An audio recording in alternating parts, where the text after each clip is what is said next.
Salut, je vous fais une petite vidéo pour comment transformer une alim de PC en alim de laboratoire. Parce que, bon, je vais pas la transformer entièrement, mais dites-vous déjà que ça marche sur toutes les alims de PC. Et, bon, je vais pas complètement la transformer, mais je vais vous expliquer comment le faire. Parce qu'il y a, enfin, il n'y a pas forcément vraiment besoin de démonter des trucs, ou voilà, c'est juste dans ces connecteurs. En fait, regardez, je vous montre. Enfin, je pense que vous le savez, mais en gros, ces aliments. Bon, si on suit le fil, il va là-dessous. Et si on regarde, c'est bien éclairé. Et c'est pas pour autant qu'elle tourne. Si on regarde le ventilateur, ouais, voilà, il tourne pas. Et justement, et c'est en fait, c'est ça que je vais vous montrer. Comment les faire tourner. Alors déjà, faut savoir que, voilà. Faut savoir que, bah, du coup, le noir c'est le ground, donc c'est le moins. Déjà, ça sort 3 voltages. Vous avez le moins. Vous avez en jaune le plus. Là, en l'occurrence, il me sort du 12 volts sous 0,5 ampères. Là. Tac, tac, tac. Là, du 12 volts sous 0,5 ampères. Après, on fera le calcul pour savoir vite fait combien ça donne de watts. Là, le rouge, c'est le 5 volts. Et le orange, c'est le 3,3. Alors, en sachant que nous, on va utiliser la couleur noir, jaune, orange, rouge et vert qui doit être... qui est là. Après, si vous voulez savoir, en fait, vous avez les couleurs principales que je viens de vous dire. Bon, bien sûr, sauf le vert, mais du courant. Après, tous les autres fils, comme le violet, le gris, il y a du bleu. Ça, par exemple, je sais qu'il y en a un qui sert à régler le ventilateur.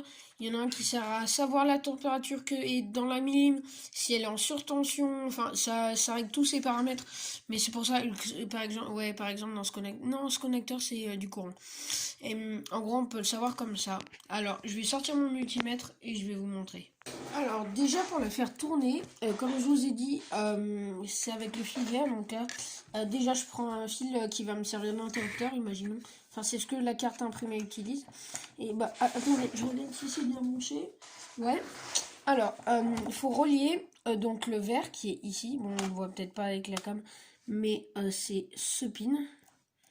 Tac. Et la masse, c'est ça. Donc là, en l'occurrence, elle tourne. Et maintenant, bon, peut-être qu'on l'entend pas, mais elle tourne. Alors, maintenant, ce que je vais prendre, c'est que je vais prendre un multimètre. Bon, tac, je vais le mettre en 20 volts. Il est petit, mais bon, il va servir. Et que là, je vais placer, tac, je vais vous reposer. Et que là, enfin, on va prendre le 12 volts en premier. Je vais prendre le ground, donc le noir. Enfin, la masse, quoi. Il faut savoir aussi que le noir est relié à la masse de la carcasse. Donc si vous avez la flemme de prendre ça, vous pouvez juste relier le vert du coup, à la carcasse. Mais moi, pour moi, c'est plus simple de relier sur le noir parce que, il y a pas de fil de partout, quoi. Tac, je vais la redémarrer. Alors évitez d'avoir des courts-circuits parce que là encore ça va, mais normalement en fait ça peut faire des gros dégâts suivant le type d'alim. Tout dépend après combien elle fait d'ampérage, mais bon. Elle fait une centaine de watts, j'ai récupéré dans la PC. Et ça va. Tac, je vais prendre dessus. Tac, tac, tac. Je remets là dedans. Je l'avais enlevé par sécurité, mais bon, il n'y avait pas besoin. Aussi, il faut savoir que il y a quasiment pas de courant qui passe dans ce fil. Il me semble qu'il y a du 3,3 volts, mais il n'y a pas d'ampérage, donc faut pas craindre. Genre, vous pouvez mettre les doigts dessus, mais en fait, ça marche à la base de transistors, donc je crois que c'est un 2N 2222. Et je suis pas sûr, mais il me semble. Ça se peut que je raconte des conneries, mais bon. Donc tac, et je mets ça là. Il faut éviter qu'il y ait des courts-circuits, ce serait dommage. Oh putain, un court-circuit. Ah oui, je vais vous montrer. Alors, tac, je mets ça là, dedans le connecteur. Et je mets la base, pour sécuriser, je vais le mettre dans une autre. Tac, je vais vous toucher ça. Ma pince. Moi, je me suis trompé de sens.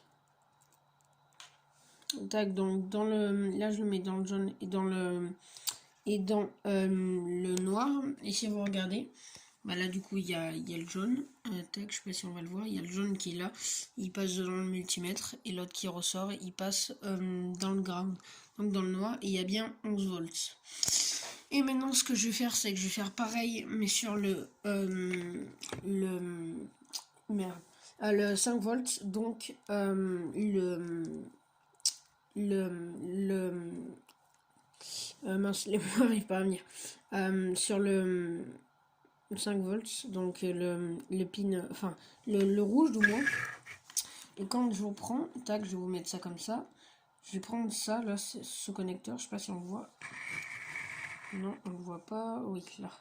Je vais mettre sur le rouge. Tac, et vous voyez bien, à 5 volts. Donc ce pin, c'est bon. Et maintenant, si je me mets sur le 3,3, donc le orange, bah, ça me donne bien 3,333. Et donc maintenant, cette vidéo, je la fais comme ça pour vous expliquer, mais donc maintenant, du coup, si vous voulez des alimes de labo, parce que bon, ça, pas tout le monde a les moyens de s'en acheter, bon, ça passe, mais en vrai, ça vaut quand même assez cher. Et donc, si vous voulez en faire avec ça, en vrai, c'est pas mal. Bon, on peut pas régler le voltage, mais après, il y a des petits kits qu'on peut acheter pour même pas 10 € qui font ça. Mais vous voyez bien, bon, ça tourne, c'est pas mal. Bon, là, j'ai que 100 watts, mais ça peut être bien quand même. Et donc, voilà. Je peux pas j'ai rien à vous dire plus. Et on se retrouve pour une prochaine vidéo. Bye.